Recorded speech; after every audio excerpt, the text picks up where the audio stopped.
उन्हाळी वाळवणातला सगळ्यात सोपा पदार्थ म्हणजे बटाट्याचे चिप्स किंवा बटाट्याचे वेफर्स. हे जरी सोपे असले करायला, तरीही यामध्ये भरपूर टिप्स वापरावे लागतात. नाही तर आपले हे जे बटाट्याचे चिप्स आहेत, ते लाल पडू शकतात आणि वाळल्यानंतर पण ते काळे दिसू लागतात. त्यासाठी बटाटा कुठला वापरायचा, तो कितपत शिजवायचा, हे सगळं मी या व्हिडिओमध्ये सांगणार आहे.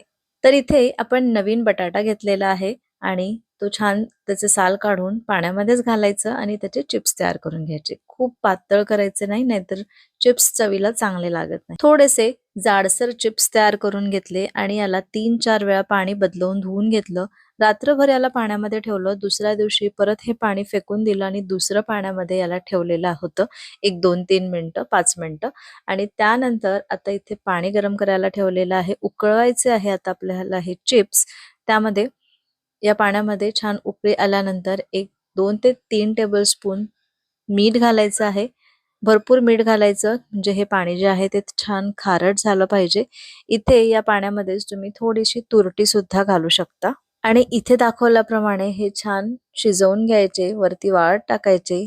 2 दिवस कडकडीत उन्हामध्ये याला सुकवून घ्यायचं आणि मस्त असे आपले हे पांढरे शुभ्र बटाट्याचे चिप्स तयार आहे. आणि आता याला हवाबंद डब्यामध्ये वर्ष 2 वर्ष तुम्ही टिकवू शकता.